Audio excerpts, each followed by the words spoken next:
ठीक है, स्टार्ट करते हैं। आज अपन पढ़ने वाले हैं एडिशन ऑफ टू वेक्टर। पिछली क्लास में हमने पूरा वेक्टर का इंट्रोडक्शन पढ़ लिए थे कि वेक्टर क्या होते हैं, है ना, उसका रिप्रेजेंटेशन कैसा होता है। आज अपन पढ़ रहे हैं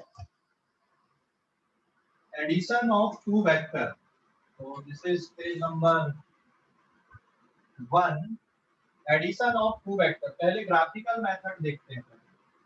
addition of two vector, addition of two vector, addition of two vector. Addition of two vector, दो वेक्टर को कभी भी सीधा सीधा ऐड नहीं करते। तो एडिशन ऑफ टू वेक्टर में कुछ केसेस में पहले बता दूं आपको यहाँ पे। That is first, triangle law of vector addition. ये मतलब वेक्टर एडिशन। यहाँ पे हम पढ़ रहे हैं अभी triangle law of vector addition. Triangle law क्या होता है बेटा वेक्टर एडिशन का?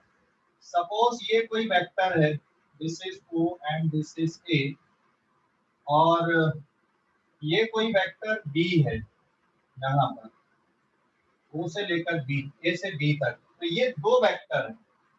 आपको दो वेक्टर को इस तरह से अरेंज करना है कि पहले वाले वेक्टर के हेड पे दूसरे वाले वेक्टर की टेल आए। तो इन दोनों वेक्टर का जो रिजल्टेंट आएगा वो ये बनेगा। This is the resultant vector R। Resultant हमेशा इस तरह से लिखा जाएगा। तो यहाँ पे अपन क्या लिख रहे हैं? Now let A and B are two vectors। ये दो वेक्टर्स हैं यहाँ पे, टू वेक्टर्स या two vector. Then their resultant is vector R such that vector R is equals to A plus B। लिखो या उलट के लिख दो, कोई फर्क नहीं पड़ता, B plus A लिख दो। और ज्योमेट्रिकली कैसे ऐड करोगे इसको? ज्योमेट्रिकली इस तरह से आएगा कि पहले वाले वेक्टर के हेड पे दूसरे वाले वेक्टर का टेल आना चाहिए, और जो रिजल्टेंट वेक्टर बनेगा वो पहले वाले वेक्टर के टेल से दूसरे वाले वेक्टर के हेड तक बनेगा। तो ये रूल है। हाँ, ये रूल है बेटा। This is the rule, triangle rule, triangle law of vector addition, ये रूल है। तो आप पलट के भी लिख सकते हो B plus A। तो यहाँ पे आप देखोगे, आप जैसे मान लो यहाँ पे अगर हम OA, अभी समझ लो, उसके बाद पूछना फिर OA plus AB is equals to OA plus AB। आपने किया, ऐड किया, O से A एक वेक्टर हो गया और A से B दूसरा वेक्टर हो गया। तो इस वेक्टर में O से A में इन दोनों को सुपर इम्पोज अगर करते हैं अपन, तो जो रिजल्टेंट बचेगा वो किसके बराबर बचेगा? दैट इज इक्वल्स टू के बराबर। ठीक है ना? तो OA क्या है यहाँ पे? This is vector A, AB क्या है? वेक्टर B, और OB कौन सा है? This is vector R। तो ये ग्राफिकल मेथड है दो वेक्टर को ऐड करने का। This is the graphical method to add two vector. इसको बोला जाता है triangle law of vector addition. तो जैसे मान लो OA वेक्टर लिखा है, that is equals to vector A। तो इसमें O पॉइंट क्या है? दिस इज द टेल, और ये क्या है यहाँ पे? इसको आप बोलोगे, इसका हेड बोलोगे। सर हम कैसे वेरीफाई करेंगे वो हेड और टेल है? हाँ, और B वेक्टर का मतलब OB वेक्टर क्या है यहाँ पे? This is B vector. तो इसमें ये जो O पॉइंट है, ये सॉरी AB वेक्टर, ये AB वेक्टर है, B वेक्टर इस AB वेक्टर, ये क्या है यहाँ पे? इसकी टेल है, और ये क्या है यहाँ पे? इसका हेड है। तो ट्रायंगल रूल ये रहता है वेक्टर एडिशन का, ट्रायंगल रूल, कि जब आप दो वेक्टर को ऐड करते हो, दो वेक्टर को जब आप ऐड करते हो बेटा, ठीक है, जब आप दो वेक्टर को ऐड करते हो, जैसे ये अरेंज है ऐसे, तो जब आप दो वेक्टर को ऐड करोगे तो पहले वेक्टर के हेड पे दूसरे वेक्टर का टेल आना चाहिए, तो जो रिजल्टेंट होगा दोनों का सम वो कहां से कहां तक आएगा, पहले वाले के टेल से दूसरे वाले के हेड तक आएगा। ये रूल है, triangle law of vector addition है। This is the graphical method how to add the two vector. समझ गए या नहीं? देखो, समझ गए? यस समझ गए या नहीं? अच्छे से समझते हुए चलना, कोई डाउट आएगा तो 50 बार बताऊंगा मैं। सब कुछ पूछो अभी यहाँ पे। Excuse me sir. सर हाँ सर वो हेड और टेल कैसे पहचानेंगे हम? क्या बेटा? हेड और टेल। हेड, हाँ सर, कैसे पहचानेंगे? हेड और टेल पहचानने का तरीका ये है, जहां पर एरो आपकी एंड हो रही है या जिस डायरेक्शन पे जा रहा है एरो, तो वो हेड कहलाएगा। और जहां से स्टार्ट हो रहा है एरो के अकॉर्डिंग पहचानोगे हेड और टेल। मैंने पिछली क्लास में भी तो बताया था ना आपको, हेड किसको बोलते हैं, टेल किसको बोलते हैं। जैसे मान लो ये कोई वेक्टर बना है, यहाँ पे ये पॉइंट ओ है, ये ए है। अगर एरो का डायरेक्शन ऐसा है तो ये क्या कहलाएगा, दिस इज हेड। हेड। और ये क्या सर तो फिर एरो दिया रहेगा कि हमको पेपर में भी? हाँ, ये दिया रहता ना। हेड और टेल के बगैर कैसे करोगे, बिना एरो के कोई सेंस नहीं है। अगर सिर्फ एक लाइन खींची हुई है यहाँ पे, जैसे ये सिर्फ एक लाइन दे दिया ओ ए, तो ये सिर्फ लाइन है। ये वेक्टर के लिए लाइन नहीं है, वेक्टर के लिए हमेशा एरो के साथ में ही लाइन बन के आएंगी। समझ गए? ओके सर, समझ गया। समझ गए अभी? Yes sir. अगर आपको वेक्टर के लिए लाइन शो करना है तो वो बिना एरो के नहीं आएंगे, एरो के साथ में ही आएंगे। बिना एरो के लाइन नहीं ड्रॉ होती। और आज अभी देखो भाई, आप सभी बच्चे क्लास को लीव नहीं करना किसी भी कंडीशन में। बहुत इंपॉर्टेंट पोर्शन अपन पढ़ रहे हैं आज, ध्यान रखना। क्लास सर को आप किसी कितने देर हाँ तक पढ़ाएंगे? क्या? सर कितने देर तक क्लास चलेगी? 12:30 बजे तक चलेगी। ठीक है, क्लास को लीव ओके नहीं। सर। ओके, ये समझ गया इतना? कोई डाउट अभी इस पे? सर अगर एरो नीचे की तरफ रहा तो? एरो नीचे की तरफ रहा मतलब? सर मतलब जो एरो ऊपर जा रहा है वो नीचे की तरफ रहा और रिजल्टेंट ऊपर की तरह रहा था सर। अभी मैं डायग्राम बना के बता रहा हूँ ना, वहां पे डायग्राम से अपन सर मैं कुछ पूछूं सर? हाँ सर वो जो बी वेक्टर है, अगर उसका एरो नीचे होता है तो फिर हेडेड टच होते ना? हाँ यस सर, यही वाला यही वाला।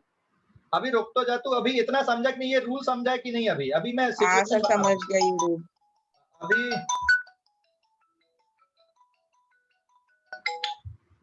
समझ गया triangle law of vector addition का रूल समझ गए? यस आज सर। कोई भी बच्चा लीव नहीं करना क्लास से, पूरा समझना है, कुछ भी हो जाए ध्यान रखना। किसी का नेटवर्क इशू हो रहा है तो री एंटर करना है, ऐसा नहीं कि 12 बजे क्लास खत्म हो जाएगी। थोड़ा लेट तक खींचूंगा मैं, 12:30 बजे तक तो है ही, आगे 10 मिनट आगे भी हो सकता है, तो मेंटली प्रिपेयर रहना। और बहुत इंपॉर्टेंट पढ़ा रहा हूँ मैं आज का, ध्यान रखना। ये छूटेगा तो आगे तकलीफ होगी। हाँ फैज बोलो बेटा। सर रिजल्टेंट हमेशा आर ही रहेगा क्या? नहीं, रिजल्टेंट के लिए सिंबल आप कुछ और भी बना सकते हो। रिजल्टेंट के लिए सिंबल कुछ और भी बना सकते हो। प्रणय बोलो बेटा, क्या तकलीफ है तुमको? ये रिजल्टेंट के लिए सिंबल आप कोई भी यूज कर सकते हो, जरूरी नहीं है कि आर करो, आप सी लिख दो रिजल्टेंट के लिए। अभी मैं कुछ और डायग्राम बना रहा हूँ, वहां पे आपको बताना है कि ये कैसे लिखोगे, रिजल्टेंट कौन सा बनेगा, है ना। अभी इस पेज का स्क्रीनशॉट लो आप लोग, इस पेज का स्क्रीनशॉट ले लो, ठीक है? इस पेज का स्क्रीनशॉट लो। ले लिया सर। ले ले लिया? लिया सर। ओके।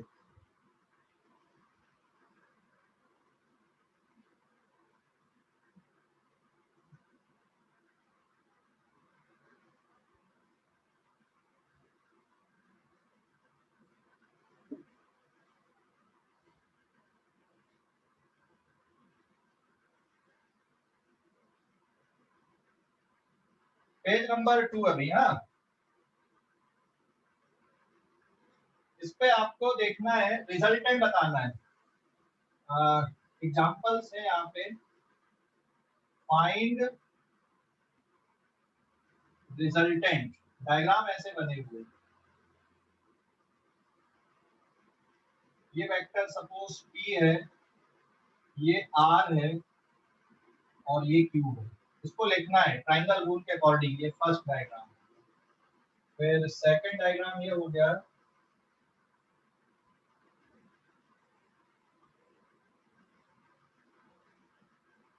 ये वेक्टर A है, ये B है ये सी है, ठीक है। थर्ड डायग्राम ये हो गया।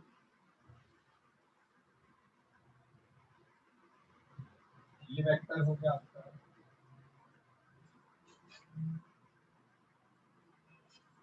O A B, and this is vector B, this is Q, this is R.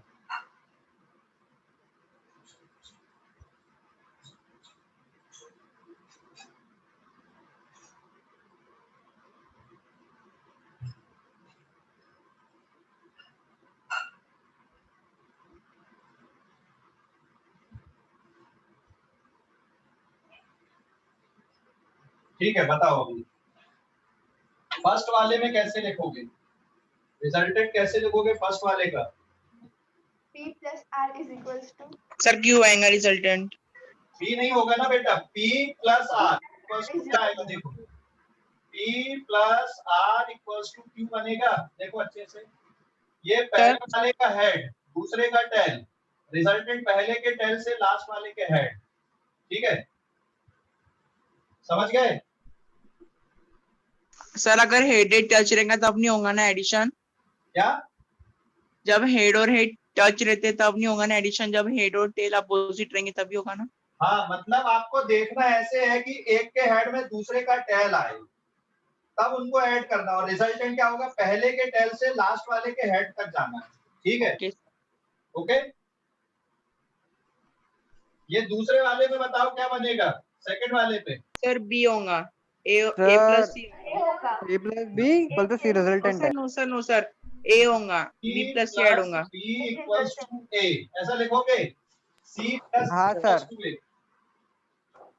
ये वाले पे बताओ कैसा लिखोगे?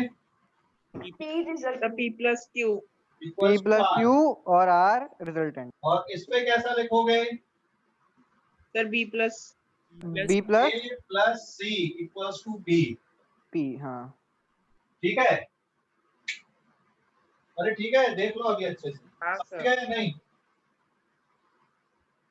समझ गए? Yes sir. कोई डाउट अभी इस पे?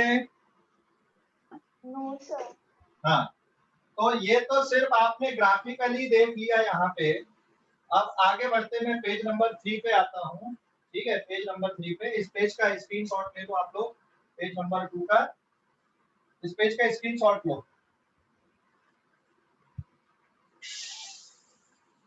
इस पेज का स्क्रीनशॉट लो। हाँ, ले लिए? Yes sir.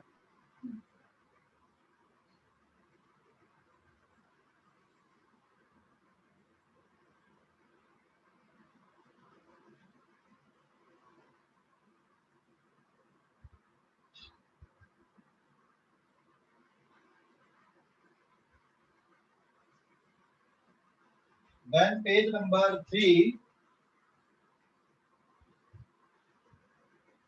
देखो पेज नंबर 3 पे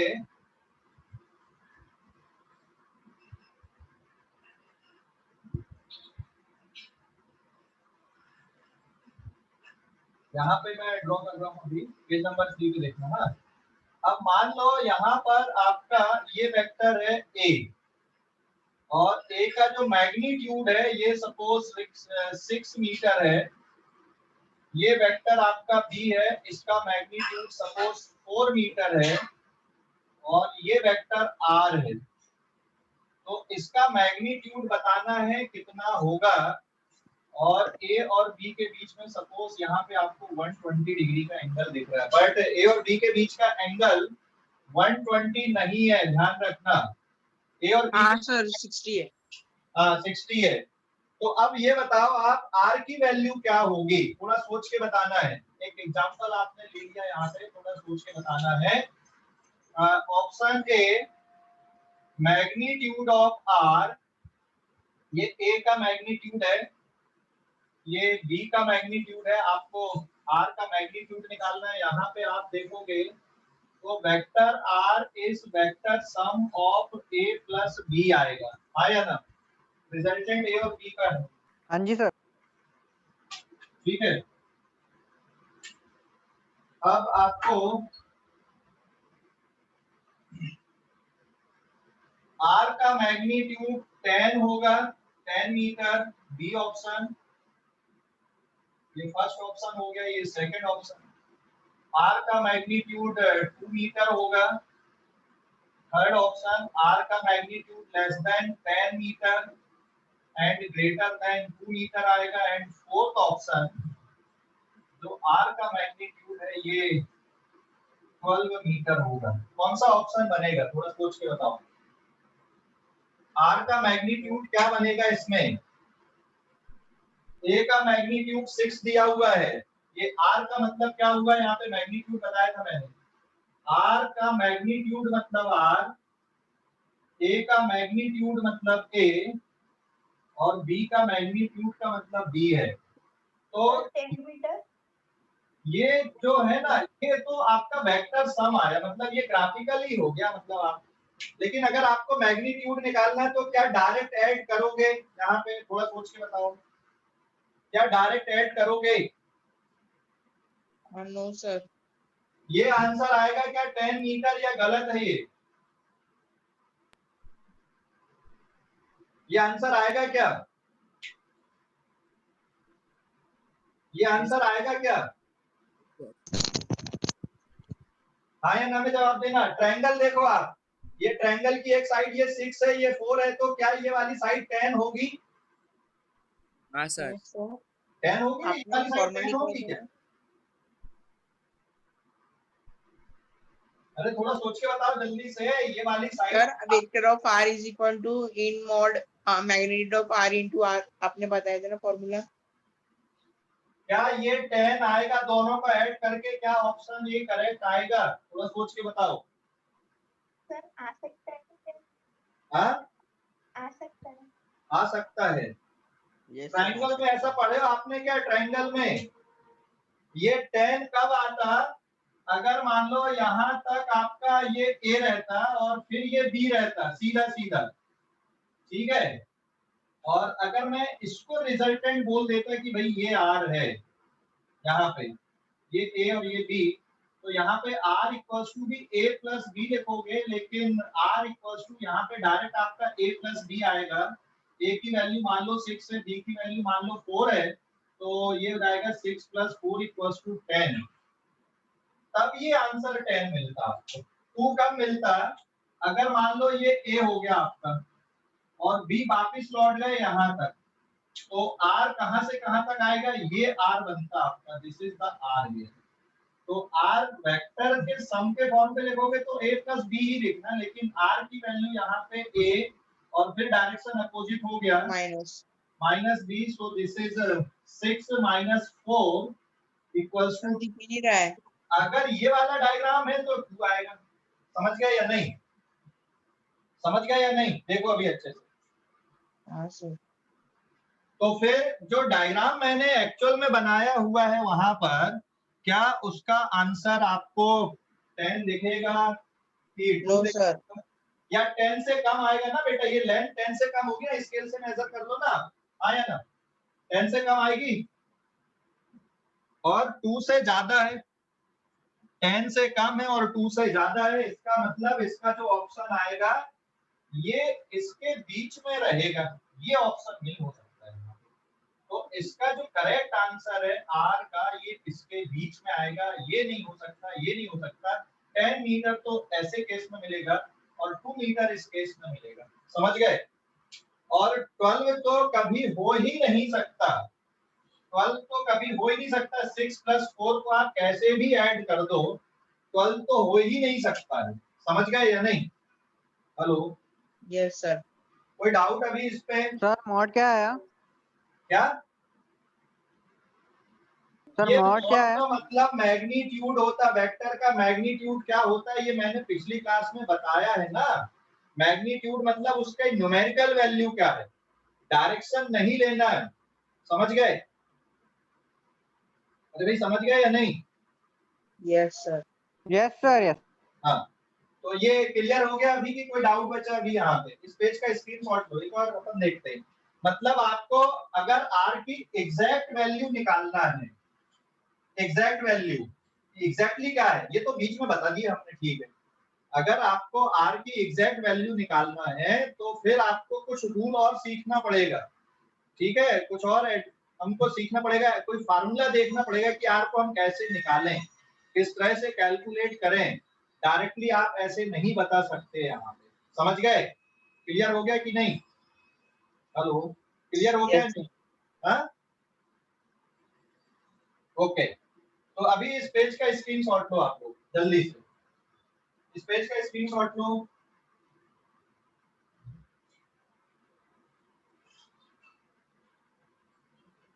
इस पेज का स्क्रीनशॉट लो, ले लिए? ले लिए क्या? Yes sir. Yes, sir. हाँ, अब पेज नंबर 4 पे हम जाने वाले हैं। नाउ पेज नंबर 4, अभी इसमें बताना, एक और एग्जांपल से लेते हैं हम।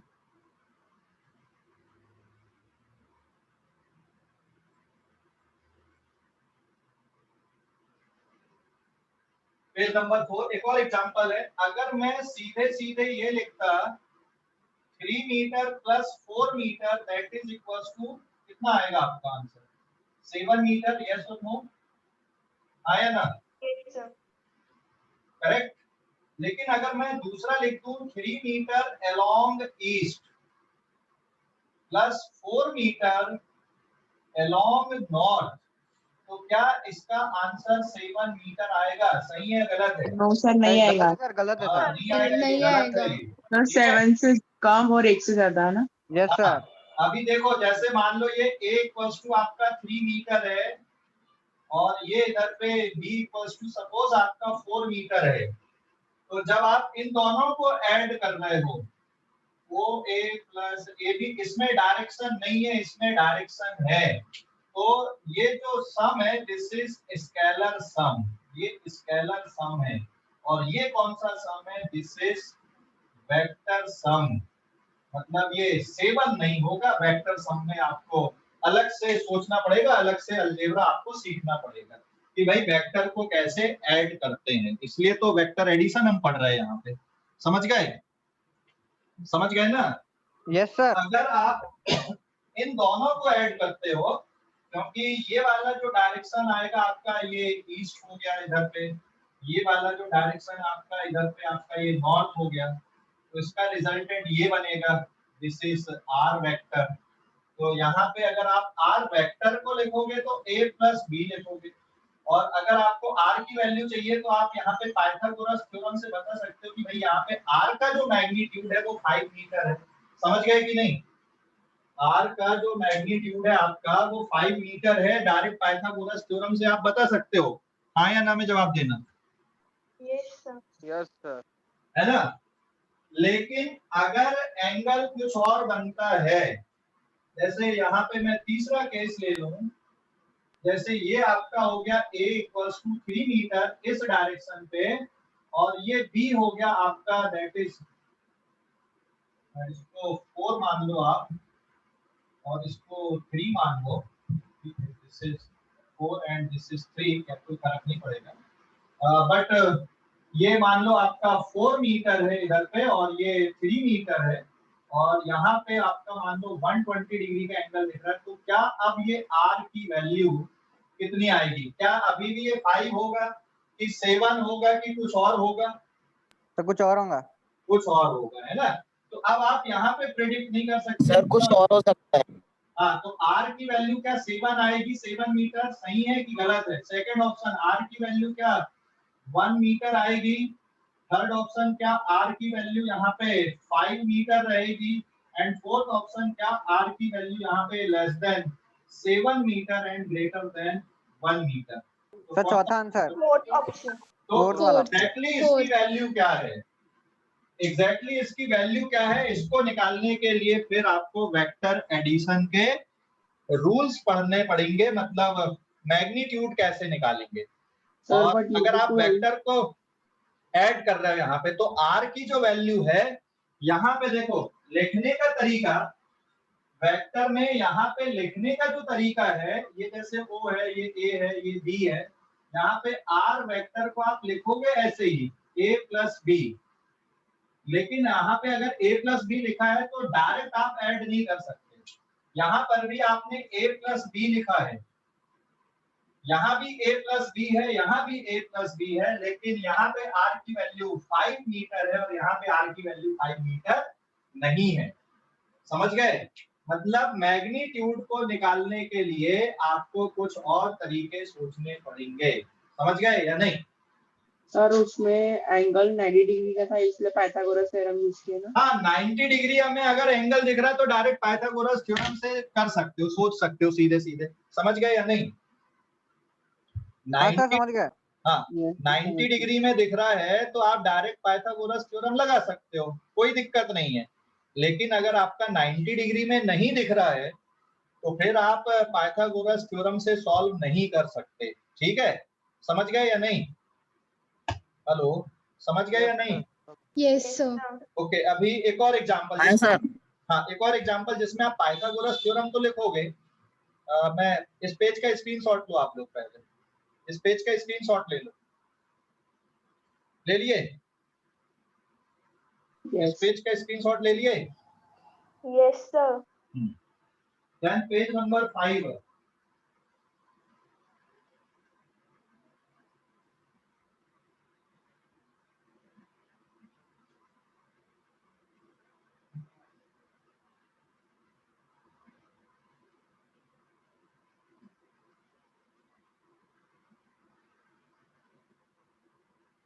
पेज नंबर 5 देखो अभी। हाँ, पेज नंबर 5 पर एक और एग्जांपल है। You can use the Pythagoras theorem here.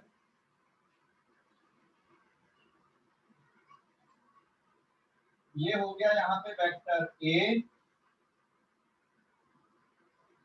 और ये हो गया यहाँ पर वेक्टर b और ये हो गया वेक्टर c। यहाँ पे एंगल 90 डिग्री का आपको दिख रहा है। इस पे a का जो मैग्नीट्यूड है दैट इज 4 मीटर, b का मैग्नीट्यूड आपको 5 मीटर दिख रहा है और c का मैग्नीट्यूड आपको कितना दिख रहा है यहाँ पे, दैट इज 3 मीटर दिख रहा है। तो जब आप मैग्नीट्यूड लिखते हो तो a का मैग्नीट्यूड मतलब सिंपल a लेटर, b का मैग्नीट्यूड मतलब simply b letter and c का मैग्नीट्यूड मतलब सिंपली c लेटर होता है। पहले तो इसको वेक्टर फॉर्म में देखो, कैसे लिखोगे वेक्टर फॉर्म में। वेक्टर फॉर्म पे इसको ऐड कैसे करोगे बताओ जल्दी से। Vector form a plus c equals to b। यहाँ पे क्या लिखोगे? सर पाइथागोरस लगाएंगे। a ये सर वही Pythagoras. b equals to c लिखोगे, हाँ या ना? Yes sir yes sir. लेकिन a का मैग्नीट्यूड 4 है, क्या डायरेक्ट आप 4 प्लस ये 5 इक्वल्स टू 3 बनेगा? बनेगा क्या कभी? No sir. नो हाँ, नो सर। ये कभी भी सर नहीं उसके लिए पहले आएगा। वेक्टर निकालना पड़ेगा ना। क्या हाँ सर। वेक्टर निकालना पड़ेगा ना। क्या करना पड़ेगा? वेक्टर निकालना वेक्टर, पड़ेगा वेक्टर। उसके लिए। हाँ, ये तो ठीक है, ये राइट है, दिस इज द राइट। मतलब ये जो टर्म लिखा मैंने ये राइट है, पर क्या ये भी राइट है? ये wrong नो है। सर। ये राइट नहीं, ये तो रॉन्ग है। समझ गए या नहीं? क्लियर हो गया? Yes sir. हाँ, लेकिन Clear, अगर sir. आप पाइथागोरस थ्योरम लिख रहे हैं, but if we use Pythagoras theorem, अगर आप पाइथागोरस थ्योरम यूज करते हो तो फिर आप लिखोगे b square equals to a square plus c square. ये ठीक है, दिस इज द करेक्ट, ये ठीक है। लेकिन आप क्या नहीं लिख सकते, b equals to a plus c नहीं लिख सकते, ये भी गलत है। ये सही है, तो वेक्टर है। मतलब आपका जो नॉर्मल अलजेब्रा अभी तक आपने पढ़े हो वो यहाँ पे अप्लाई नहीं होगा। आपको नए तरीके से अलजेब्रा पढ़ना पड़ेगा जिसको आप वेक्टर अलजेब्रा बोलते हो। समझ गए या नहीं? मतलब ये भी सेटिस्फाई होना चाहिए, उसमें फार्मूले में हमको रख के देखना पड़ेगा ऐसा। तो ये तो गलत है, यहाँ पे आप ऐसा भी नहीं लिख सकते। ये ठीक है, दिस इज द करेक्ट, ये पाइथागोरस थ्योरम आपका ये करेक्ट है। ठीक है। और अगर आप b equals to a plus c लिख रहे हो या फिर आप a plus b equals to अगर आप c लिख रहे हो तो ये भी गलत है यहाँ पे। तो मतलब आपको कुछ अलग तरह से अलजेब्रा यहाँ पे पढ़ना पड़ेगा। क्लियर हो गया कि नहीं? अरे भाई समझ गए? Yes sir. जवाब देना भाई। Yes sir. हाँ सर। पाइथागोरस थ्योरम ठीक है, पाइथागोरस थ्योरम वैलिड है यहाँ पे। आप वेक्टर फॉर्म पे जब लिखोगे तो a plus B equals to C आएगा। मतलब अगर मैं डिस्प्लेसमेंट की बात करूं, अगर आप मान लो यहां पर से पहले कितना चले, ये पॉइंट आपका O है, ये पॉइंट आपका A है, ये पॉइंट आपका B है, पहले आप यहां से यहां तक चले, कितने मीटर चले, 4 मीटर, फिर आप यहां से मुड़ गए और मुड़ के इधर आए, कितना चले, 5 मीटर, तो आपका जो रिजल्टेंट डिस्प्लेसमेंट है वो ये है, and that is equals to 4 meter. इसलिए डिस्प्लेसमेंट कौन सी क्वांटिटी है, वेक्टर क्वांटिटी है। Vector quantity. हाँ, तो अगर मैं डिस्प्लेसमेंट की बात करूं, आप suppose if we start at O, अगर हमने O से स्टार्ट किया, then moving along O to A by 4 meter, then turn and move from A to B by 5 meter, then displacement कितना होगा, what is the displacement, then displacement कितना है यहाँ पे, displacement कितना, shortest distance between initial point ये, final point ये, then displacement is OC, that is equals to 4 meter, but distance कितना कवर हुआ, आप अगर distance की बात करोगे तो आपने 4 मीटर प्लस 5 मीटर चला, that is 9 मीटर, आपका distance कवर हुआ 9 मीटर यहाँ से यहाँ तक, जबकि डिस्प्लेसमेंट कितना हुआ आपका, 4 मीटर का डिस्प्लेसमेंट हुआ। 4 मीटर कैसे हुआ? अरे डिस्प्लेसमेंट ये कहलाएगा कि नहीं, ये वाला, हाँ सर, हाँ सर, हाँ। तो ये 4 मीटर है, जबकि डिस्टेंस इतना हो गया, तो displacement is 4 meter but distance is 9 meter. Clear हो गया कि नहीं? अरे भाई क्लियर हुआ या नहीं? हाँ फैज बोलो बेटा। सर वो तो OB है ना, लेकिन क्या? सर वो हाँ सर, मैं भी वही पूछ रहा था, वो तो भी है सर ना। मैं भी वही बोलने वाला था। हाँ सी है नहीं, बी है, सॉरी ये मैंने बाय मिस्टेक लिख दिया, प्रिंटिंग मिस्टेक हो गई यहाँ पे, दिस इज OB। ओके ठीक है, समझ गया सर बट OA 4 मीटर है, लेकिन OB कैसे 4 मीटर हुआ? यस सर, वही तो सर। ए भी, अच्छा ये कितना है यहाँ पे, एक मिनट, ये कितना 4 मीटर, ये कितना 5 मीटर और ये कितना 3 मीटर, 1 मिनट, तो दिस इज 3 मीटर। अभी ठीक है? हाँ सर अब ठीक है। अभी ठीक है सर। ओके क्लियर हो गया अभी कि नहीं? यस क्लियर हो गया अभी कि कोई डाउट बचा अभी पूछो जल्दी से, यहाँ पे मैं रुका हुआ हूँ, 1-2 मिनट रुका हुआ, सब कुछ देखो यहाँ पे। और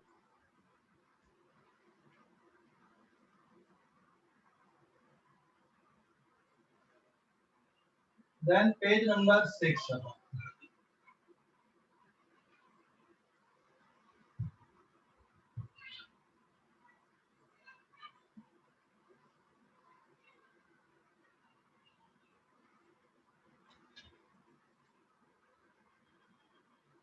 पेज नंबर 6। अब यहाँ पे अपन देखेंगे magnitude of resultant of two vector, magnitude of resultant of two vector, दो वेक्टर के रिजल्टेंट का मैग्नीट्यूड कितना है। जैसे मान लो यहाँ पर आपका ये हो गया वेक्टर A, ये हो गया आपका वेक्टर B, और इन दोनों के बीच में एंगल थीटा, A और B के बीच में, ये एंगल नहीं होता, ये एंगल होता है, ठीक है, इन दोनों के बीच में, दिस इज वेक्टर B, तो जो रिजल्टेंट आएगा वो ये रहेगा आपका, दिस इज वेक्टर R, और रिजल्टेंट का A के साथ में मान लो कितने डिग्री का एंगल बन रहा है, अल्फा डिग्री का एंगल बन रहा है। तो यहाँ पे वेक्टर R किसके बराबर लिखोगे, that is A plus B, but magnitude of vector R ये अब आपको निकालना कितना होगा। तो आप वेक्टर के सिंबल के फॉर्म पे ऐसा लिखोगे, लेकिन जब आपको उसका मैग्नीट्यूड निकालना तो थोड़ा अलग तरह से सोचना पड़ेगा, और इसके लिए एक ज्योमेट्रिकल कंस्ट्रक्शन हमको करना है। ज्योमेट्रिकल कंस्ट्रक्शन ये आएगा, मान लो यहाँ पे कोई राइट ट्रायंगल है, इस तरह से, ये साइड B है और ये एंगल थीटा है, ये X है सपोज और ये Y है, तो cos थीटा इक्वल्स टू क्या लिखोगे, x अपॉन b। तो x की वैल्यू हो जाएगी b cos थीटा, और sin थीटा इक्वल्स टू क्या लिखोगे अपन, y अपॉन b। तो y की वैल्यू क्या बन जाएगी आपकी, b sin थीटा। तो इसको देखो यहाँ पे, ये समझ गए या नहीं जो बॉक्स में लिखा हुआ है इस राइट ट्रायंगल पे, सर राइट, समझ गए sir one more time, sir one more time, क्या? सर वन मोर टाइम बताइए ना सर वो बॉक्स वाला। अरे cos theta equals to base upon hypotenuse होता है। हाँ सर समझ गया सर, समझ गया। हाँ, तो यहाँ पे अपन क्या कर रहे हैं ना, एक ज्योमेट्रिकल कंस्ट्रक्शन कर रहे हैं। ज्योमेट्रिकल कंस्ट्रक्शन ये हो गया कि यहाँ एक ट्रायंगल बना दो ऐसा, वो ये A और ये B है आपका, और ये वाले पॉइंट को तुम C ले लो, समझ गए या नहीं? अब आप इसको X मान लो और इसको Y मान लो, मान सकते हो या नहीं? हाँ सर, हाँ सर। तो अब देखो ये बड़े वाले ट्रायंगल में O C और B में राइट ट्रायंगल बन गया, मतलब अब आप पाइथागोरस थ्योरम लगा सकते हो यहाँ पे। तो x की वैल्यू कितनी हो गई, that is b cos theta, और y की वैल्यू क्या बन गई यहाँ पे, b sin थीटा। देख लो अभी यहाँ पे ये साइड में बॉक्स बना हुआ है उसके अकॉर्डिंग, आया ना? Yes, sir. समझ गए? Yes sir. हाँ, तो अब आप पाइथागोरस थ्योरम यहाँ पे लगा दें। Now using Pythagoras theorem, using Pythagoras theorem कौन से ट्रायंगल में, राइट ट्रायंगल कौन सा वाला ले रहा है आप, OCB, BAC, हाँ OCB। OCB। तो इसका मैग्नीट्यूड R हो गया आपका, that is OB square equals to OC square plus BC square, लिखोगे या नहीं? तो OB स्क्वायर मतलब R स्क्वायर बन गया, और OC मतलब ये वाली वैल्यू आपकी A है, तो ये A प्लस x लिखोगे, स्केलर सम कर रहा है, वेक्टर नहीं लिखना है आपको, और प्लस y का स्क्वायर ऐसा लिख दोगे आप। और यहाँ पे जब आप इसको सिंप्लीफाई करोगे तो r स्क्वायर इक्वल्स टू कितना बन जाएगा आपके पास में, ये a प्लस x की जगह में आप क्या लिखोगे, b cos थीटा का whole square plus b sin theta का होल स्क्वायर। ये वाली स्टेप देखना, ये वाली स्टेप देखना, समझ गए या नहीं? ये वाली स्टेप देखो, इतना डिस्टेंस Yes, किसके sir, बराबर समझ आ गया, यहाँ तक a हो गया और यहाँ तक x हो गया। तो OC की वैल्यू आपकी a प्लस x का होल स्क्वायर, और BC मतलब कितना, y, और फिर आपने वैल्यू पुट कर दी। समझ गए या नहीं? समझ गए या नहीं? यस सर समझ Yes, sir. Yes sir. हाँ, समझ गए या नहीं? ये सर चला गया दिमाग में। चला गया पूरा अच्छे से? हेलो, हाँ सर। किसी को हाँ डाउट है सर। तो मैं रुक जाता हूँ, डाउट है तो पूछ लो, अभी रुक जाता हूँ। सर डाउट नहीं है। हाँ, तो अब मैं यहाँ पे डायरेक्ट लिख रहा हूँ, इसको आप जब सॉल्व करोगे, एक्सपेंड करोगे, तो ये बन जाएगा a square plus b square cos square theta plus 2ab cos theta, और ये वाला बन जाएगा b square sin square theta. इसको सिंप्लीफाई कर दो आप, यहाँ पे b square cos square theta, b फिर 1 होगा ना? a square plus b square को कॉमन निकाल लेना, cos square theta plus sin square theta 2ab cos theta. तो ये वाली वैल्यू कितनी बचेगी आपकी, 1 1 1। 1। तो यहाँ पे कितना आ गया आपका, a square plus b square plus 2ab cos theta आ गया कि नहीं, r स्क्वायर आया ना? यस। तो यहाँ से आप अगर स्क्वायर हटाओगे तो इधर पे रूट लगा दोगे कि नहीं लगाओगे? तो r की वैल्यू डायरेक्ट मैं यहाँ पे लिख दूं, that is given bye a square plus b square plus 2ab cos theta. ये फार्मूला आ गया रिजल्टेंट के मैग्नीट्यूड का। तो इस फार्मूले से अब ये क्वेश्चन सॉल्व होंगे, समझ गए या नहीं? हाँ सर। हाँ ये हो सर। गया, ये फार्मूला बन Yes. गया आपका, ठीक है, ये फार्मूला बन गया। कोई डाउट अभी इस पे? नो सर, सिर्फ वो एरो लगा दो ना। कहाँ पे एरो लगा दूं? सर मतलब नोट्स बनाएंगे तो उसके लिए थोड़ा सा एरो बना दीजिए कि कहाँ से कहाँ तक। ये लास्ट तक यहाँ तक आ गया, अभी सबसे लास्ट में r स्क्वायर तक दिख रहा है आपको? और Yes, आर sir. आर के बाद में मैंने जो आर का मैग्नीट्यूड लिखा है, बॉक्स बनाया जिसमें रेड कलर के पेन से, उसको सबसे लास्ट में लिखना। और अभी इसके बाद में मैं क्या कर रहा हूँ ना, आपको नोट बना के दिख दे रहा हूँ।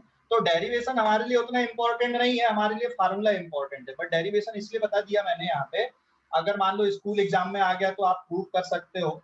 और लेकिन कॉम्पिटिशन के लिए या फिर हमको आगे समझने के लिए हमारे लिए सिर्फ फार्मूला इंपॉर्टेंट है।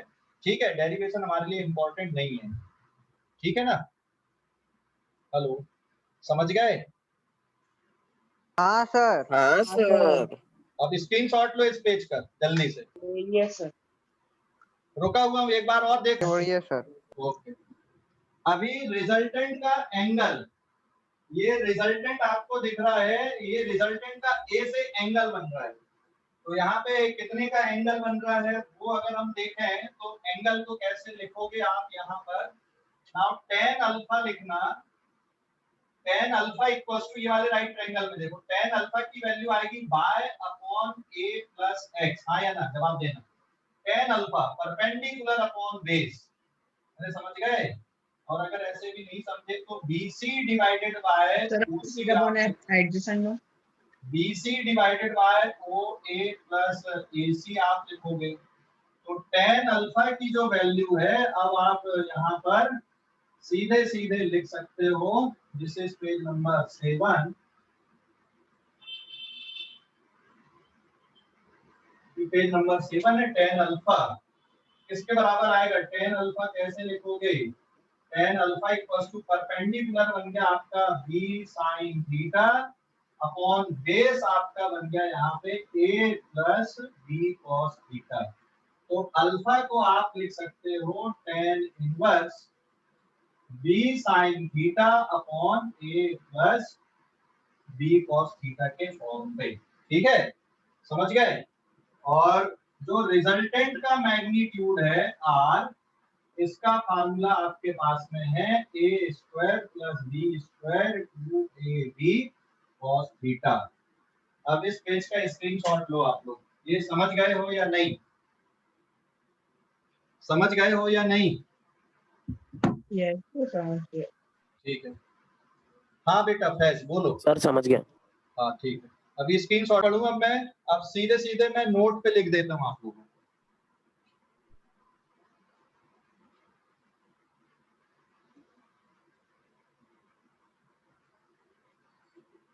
तो आगे से आपको इतनी कहानी नहीं करना है। अब मैं ये जो लिख रहा हूँ इसको ध्यान में रखना आगे क्वेश्चन सॉल्व करने के लिए। This is page number 8। अभी जितना किए अपन ने फार्मूला डेरिवेशन, आपको फार्मूला डेरिवेशन की कोई जरूरत नहीं है, आप सीधे सीधे करोगे। ठीक है, फार्मूला डेरिवेशन की आपको जरूरत नहीं है, इसलिए मैं यहाँ पे क्या कर दे रहा हूँ, डायरेक्ट आपके लिए अब एक नोट पे लिख दे रहा हूँ इसको। तो ये फार्मूला बनेगा आपका। फार्मूला क्या बनेगा कि ये वेक्टर ए है, मान लो ओ से लेकर ए तक, this is vector A and this is vector B, और ए और बी के बीच में एंगल थीटा डिग्री का है। तो ये वेक्टर बन गया आपका रिजल्टेंट, और रिजल्टेंट का ए के साथ में एंगल बन रहा है कितने का? अल्फा डिग्री का एंगल बन रहा है। ठीक है, देन सबसे पहले तो आर क्या है? रिजल्टेंट वेक्टर है। किसका रिजल्टेंट है? ए और बी का। ए का मैग्नीट्यूड को आप ए से डिनोट करोगे, बी का मैग्नीट्यूड को आप बी से डिनोट करोगे, और आर के मैग्नीट्यूड को आप आर से डिनोट करोगे। ठीक है, तो आर की वैल्यू किसके इक्वल आएगी? That is equals to A square plus B square plus 2ab cos theta.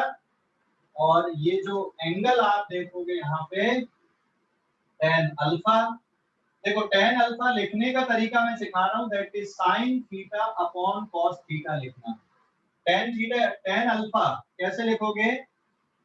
sin theta upon cos theta लिखो। ट्रिक बता रहा हूँ याद करने के लिए। tan alpha sin theta upon cos theta लिखो, tan के लिए जाते हैं। अब अल्फा किसके साथ में एंगल दिख रहा है आपको? ए के साथ में दिख रहा है। Alpha is the angle with a. तो यहाँ पे आप बी का मैग्नीट्यूड लिख दो पहले। अब सोचोगे बी से बी कट गया, क्या हुआ? लेकिन डिनोमिनेटर में आप अब a को ऐसे ऐड कर देना। समझ गए या नहीं? अरे समझ गए? Yes sir.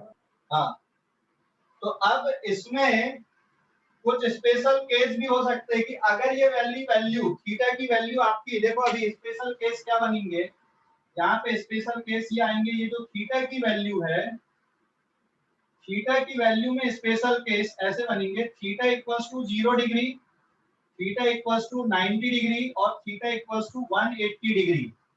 180 डिग्री मतलब ये घूम के इधर आ जाए, हाँ या ना? 0 डिग्री मतलब ये सीधा ऐसा रहे और 90 डिग्री मतलब ऐसा रहे। तो अगर ये स्पेशल केस आपके बनते थीटा के, तो थीटा की वैल्यू अगर 0 है तो डायरेक्ट आपको a प्लस बी करना है मैग्नीट्यूड के लिए। थीटा की वैल्यू अगर 90 डिग्री है तो ये direct Pythagoras theorem. a square plus B square, Pythagoras theorem लग जाएगा। और अगर 180 डिग्री है तो r की वैल्यू मॉड के अंदर a माइनस बी लिख देना। समझ गए? क्योंकि मैग्नीट्यूड कभी भी नेगेटिव नहीं होता। अगर मान लो b की वैल्यू बड़ी है तो b में से a को सब्ट्रैक्ट कर देना, या फिर a की वैल्यू अगर बड़ी है तो a माइनस बी कर देना, इसलिए मैंने सर मॉड लगा दिया है। समझ गए कि नहीं? हाँ सर, तो फिर ये फॉर्मूला कब यूज करना है, कौन सा वाला? ये जो आपने अभी पढ़ा है? ये ये फार्मूला तो यूनिवर्सल हो गया ना, कोई भी एंगल हो, चाहे 0 डिग्री का हो, 90 का हो, 180 का हो, हर कहीं यूज कर सकते हैं इसको। तो अगर मान लो 0 डिग्री पे आप वैल्यू देखते हो, देखो cos 0 की वैल्यू क्या होती है? What is cos 0? cos 0 is +1। cos 90 degree क्या होता है? 0। और cos 180 डिग्री कितना होता है? -1।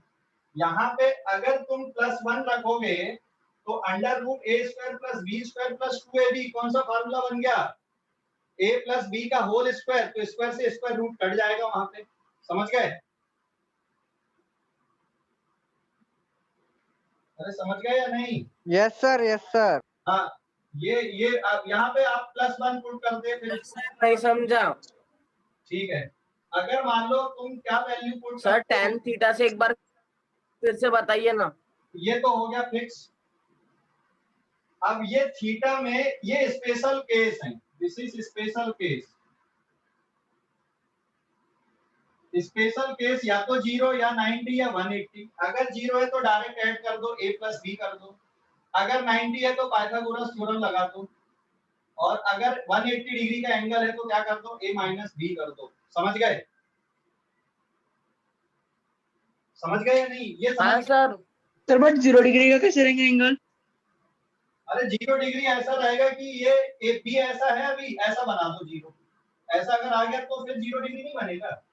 हाँ सर सही। ये हाँ सर, जो आपने स्ट्रेट लाइन वाला बताए थे ना। हाँ, और ये बी है, तो यहाँ पे कितने डिग्री का एंगल दिख रहा है आपको? अभी ये ए हो गया, ये बी। हाँ, तो ये 0 डिग्री का बन गया ना, यहाँ पे आर ऐसा बनेगा कि नहीं बनेगा? और 90 डिग्री में ये एक ऐसा हो गया और ये एक ऐसा हो गया बी, और ये हो गया, तो रिजल्टेंट ये बन जाएगा आर आपका। ठीक है, और 180 डिग्री में ये ए इधर बन गया और बी वापस लौटा दिए तुमने, तो जो रिजल्टेंट आएगा आपका वो कहां से कहां तक का रहेगा? ये रिजल्टेंट रहेगा आपका। समझ गए? समझ गए या नहीं? Yes, sir. Yes sir. कोई डाउट अभी? No no doubt. Sir, no doubt. No, sir. हाँ, अभी इस पेज का स्क्रीनशॉट लो आप लोग। इस पेज का screenshot low.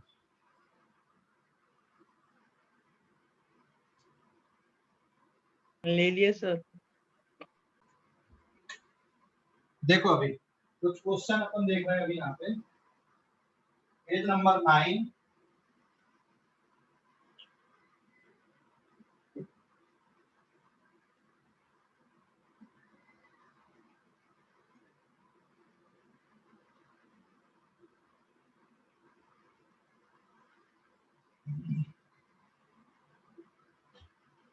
Now this is page number 9।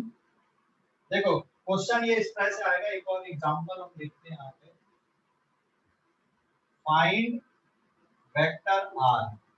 जब वेक्टर आर बोला गया है तो क्या निकालना आपको? That is we have to find magnitude of R and direction of R. जब भी किसी वेक्टर को निकालने के लिए बोला जाता है या उसकी वैल्यू फाइंड आउट करने के लिए बोला जाता है तो आपको उसका मैग्नीट्यूड भी निकालना होता है और डायरेक्शन भी निकालना होता है, दोनों चीज निकालनी है। और वेक्टर ए का मैग्नीट्यूड सपोज यहाँ पे 8 न्यूटन दिया हुआ है और ये वेक्टर बी का मैग्नीट्यूड सपोज यहाँ पे 6 न्यूटन है और जो एंगल है वो ये 60 डिग्री का है दोनों के बीच में। तो रिजल्टेंट ये बनेगा आर यहाँ पे, this is O, this is A, this is B. समझ गए? तो लिखोगे कैसे? वेक्टर आर एक्चुअल में वेक्टर ए प्लस बी है, फिर आप अब इसका मैग्नीट्यूड निकाल लो। ठीक है, मैग्नीट्यूड के लिए फार्मूला क्या है आपके पास में? आर का magnitude this is given by under root A square plus B square 2ab cos theta. Value put करो, a की वैल्यू कितनी यहाँ पे 8 स्क्वायर प्लस b की वैल्यू 6 स्क्वायर 2 into 8 into 6 और cos 60 डिग्री। समझ गए कि नहीं? यस समझ गए इतना? यस। अब आपको वैल्यू पुट करना है, अब आपको वैल्यू पुट करना है यहाँ पे। तो वैल्यू जब आप पुट करोगे, ये सेकंड कैलकुलेशन है अपना मैग्नीट्यूड निकालने का। तो this is 64 plus 36 2 into 48 cos 60 की वैल्यू 1/2, 2 से 2 cancel, under root 148 newton is the magnitude of resultant. मतलब इसकी वैल्यू रूट 148 है। अब आप रूट 148 को चाहो तो वैसे ही छोड़ दो और चाहो तो सिंपलीफाई करके लिख दो कि भाई रूट 148 कितना होता है। 12 जा कितना होता है 144, तो ये लगभग आएगा 12.2 न्यूटन के आसपास। ठीक है, देख लेना सॉल्व करके 12.2 न्यूटन या 12.1 न्यूटन। ठीक है, तो समझ गए? यस। अब आपको एंगल निकालना है, तो एंगल के लिए ये एंगल चाहिए आपको अल्फा। तो तीसरा कैलकुलेशन आएगा tan अल्फा। तो tan अल्फा के लिए आप पहले लिखोगे sin 60 डिवाइडेड बाय cos 60। पहले क्या लिखोगे b और यहाँ ऐड करोगे a, फिर वैल्यू पुट करो। b की वैल्यू कितनी है 6 और sin 60 कितना हो गया 3/2। ये कितना 8, 6 into 1/2। तो सॉल्व करने पे ये बचेगा 3√3 और 2 3 या 6, ये बचा आपका 11। तो जो थर्ड पार्ट था आपका tan अल्फा किसके इक्वल आ गया आपका सॉल्व करने पे? tan alpha 3√3/11। तो therefore alpha is equals to tan inverse 3√3/11। इतना लिखकर छोड़ दोगे क्योंकि इसकी वैल्यू आपको नहीं पता। तो आपने उसका मैग्नीट्यूड भी बता दिया और ये अल्फा एंगल बन गया किसके साथ में? ए के साथ में। आपने डायरेक्शन भी बता दिया, तो दोनों कैलकुलेशन आपके हो गए। समझ सर वो गए? आर को अंडर रूट में नहीं रख सकते? हाँ, वहां पर भी छोड़ सकते हो, अंडर रूट में भी। डिपेंड करेगा कि ऑप्शन कैसे दिए हुए, ऑप्शन कैसे दिए हैं उसके अकॉर्डिंग सोचना पड़ेगा ना भाई। समझ गए? Yes sir. हाँ, क्लियर हो गया इतना कि कोई डाउट है अभी भी? क्लियर हो गया, डाउट है? Clear no doubt sir. Sir clear है। ओके, अब स्क्रीनशॉट लो इस पेज का।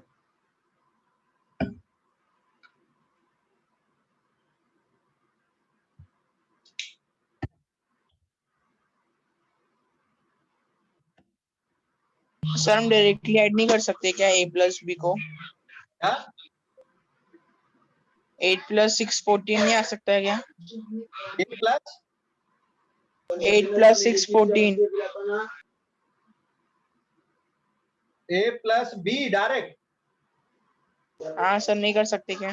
नहीं कर सकते ना बेटा। इतना पढ़ाने का मतलब क्या हुआ फिर? अगर डायरेक्ट ही ऐड करना होता तो वेक्टर पढ़ने की क्या जरूरत थी? हाँ सर, मैं वही पूछ रहा था। समझ गए? डायरेक्ट नहीं कर सकते यहाँ पे। अगर मान लो आप ओ से ए तक चले और ए से बी तक चले, आपने कितना डिस्टेंस चले ये पूछा रहता तो फिर डायरेक्ट आंसर आपका 14 मीटर आता। लेकिन अगर मान लो आपने पहले 8 मीटर चले ओ से ए तक, फिर वहां से टर्न हुए आप 60 डिग्री, पे और फिर चले आप 6, तो फिर आपका टोटल डिस्प्लेसमेंट कितना है उसके लिए आप ऐसा नहीं बता सकते हो ना। एक क्वेश्चन और बता रहा हूँ, प्रैक्टिकल क्वेश्चन बताता हूँ इसका, ठीक है। इस पेज का स्क्रीनशॉट लो आप लोग, इस पेज का स्क्रीनशॉट ले लो, ले लिया सर। ठीक है। अब एक प्रैक्टिकल क्वेश्चन अपन देखते हैं जो जिससे और आपका कंफ्यूजन बिल्कुल दूर हो जाएगा क्यों अपन ऐसा करते हैं। This is page number 10।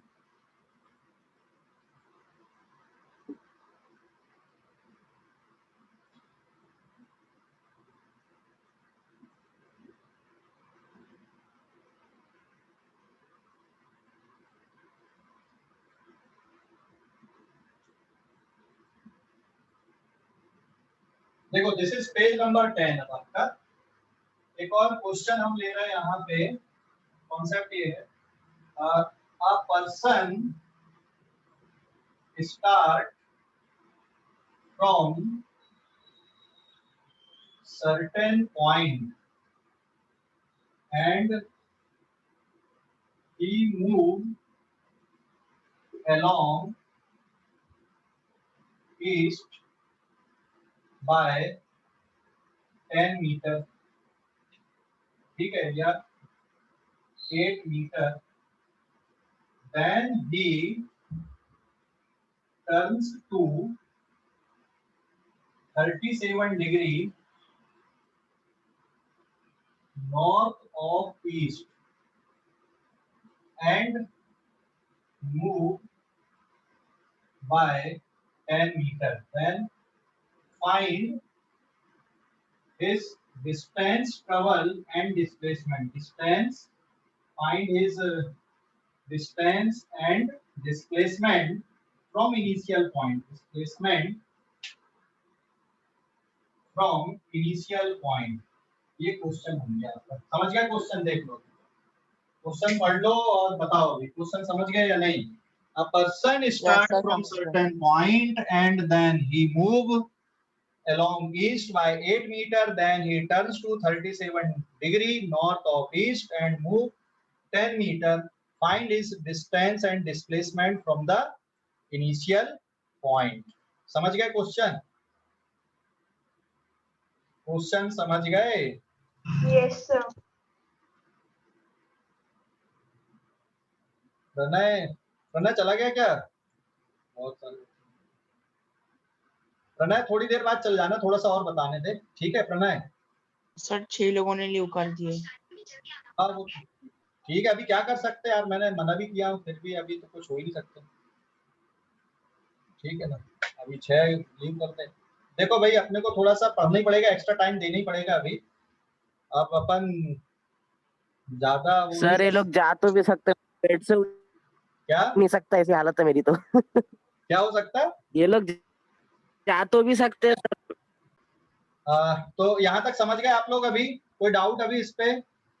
देखो जिसका अगर किसी कारण से मिस भी हो रहा है ना तो वो वीडियो लेक्चर जरूर देख लेना। आज का वीडियो लेक्चर जहां से छूटा वहां से देख लेना, जिसका पूरा ही छूटा तो पूरा ही देखना, नहीं तो बहुत तकलीफ हो जाएगी आपको आगे। अभी देखो इस क्वेश्चन को कैसे सॉल्व करना है। तो इस क्वेश्चन को सॉल्व करने का तरीका ये है कि आप पहले फ्रेम बना लो। यहाँ पे ये ऐसा फ्रेम बना दी, आया ना?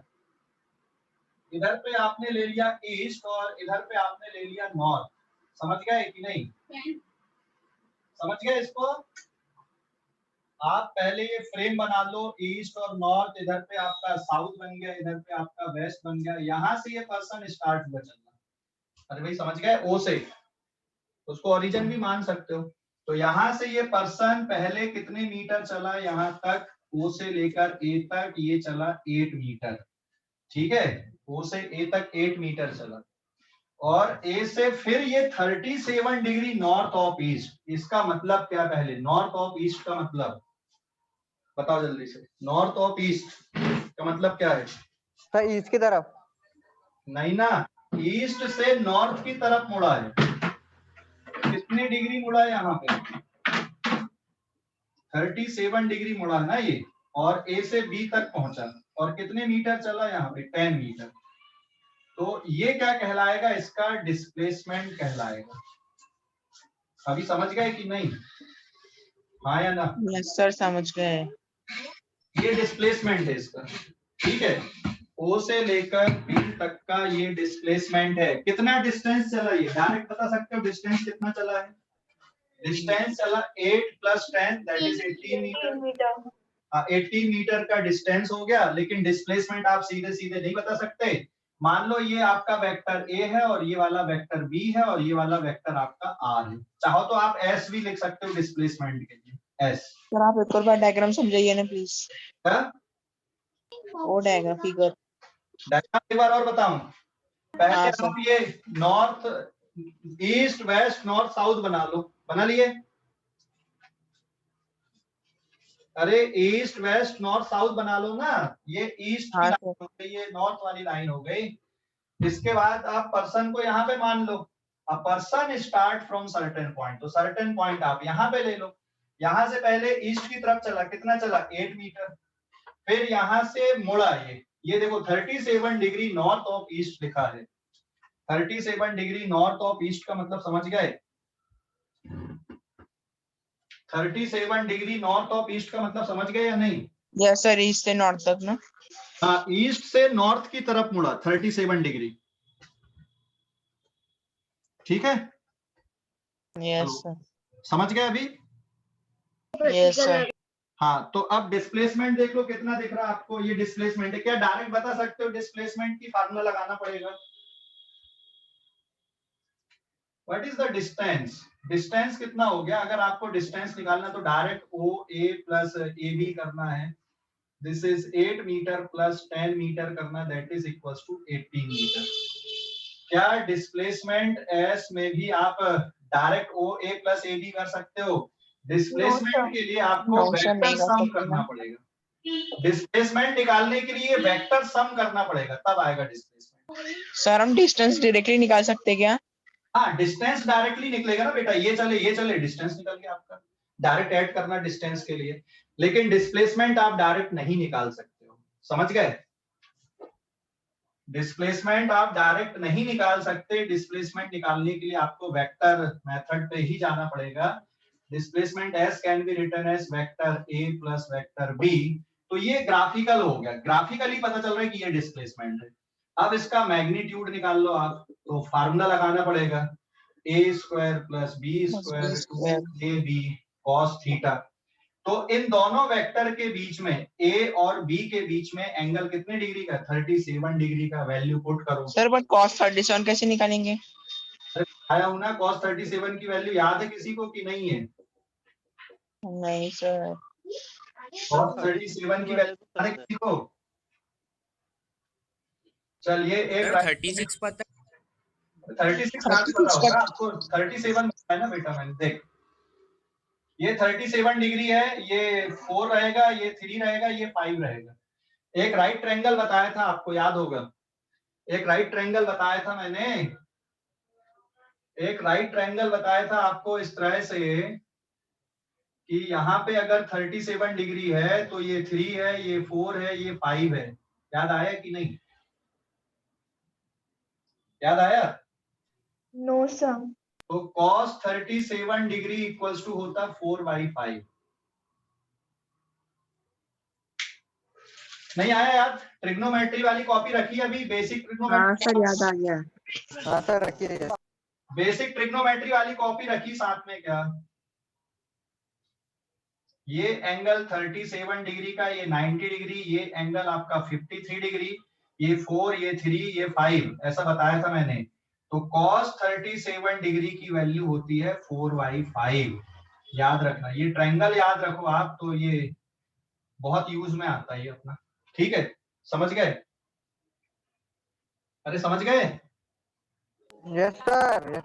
हाँ, तो अब आप यस सर।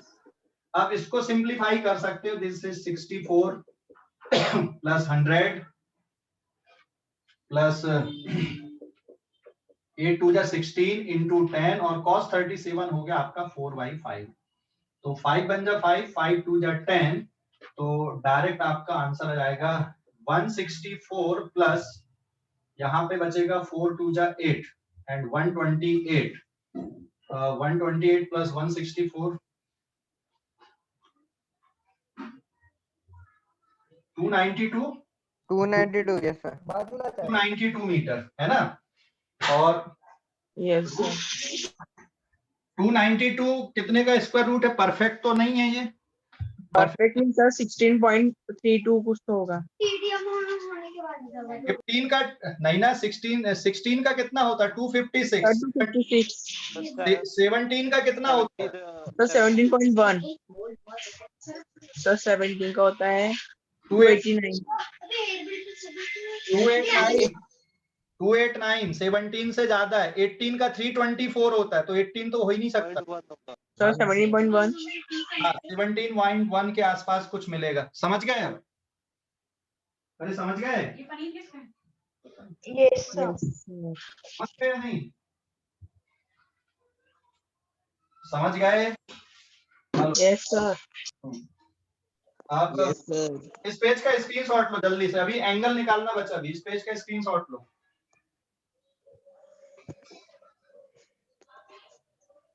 इस पेज का स्क्रीनशॉट लो। ले लिए सर। Then page number 11। अब ये आपने डिस्प्लेसमेंट निकाल लिए। अब एंगल चाहिए भाई, बिना एंगल के पता नहीं ना कि कहां पे है, तो एंगल अल्फा हो गया। तो यहाँ पे आपका आएगा tan alpha. tan alpha equals to पहले लिखोगे आप sin 37 divided by cos 37। Alpha इसके साथ में एंगल है, मतलब आप tan प्लस यहाँ पे 8 लिखोगे।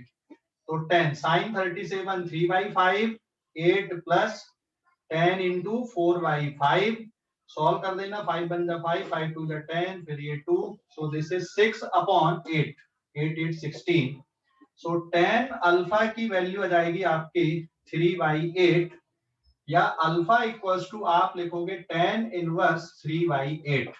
तो क्या बताओगे? पर्सन का जो डिस्प्लेसमेंट है, पर्सन के डिस्प्लेसमेंट का मैग्नीट्यूड है √296 मीटर। और एंगल कितने डिग्री का बन रहा है? ईस्ट से इतने डिग्री के एंगल पे है नॉर्थ की। 92 है। तो therefore magnitude of displacement is 296 का root metre and he is 292 है। 292 है क्या?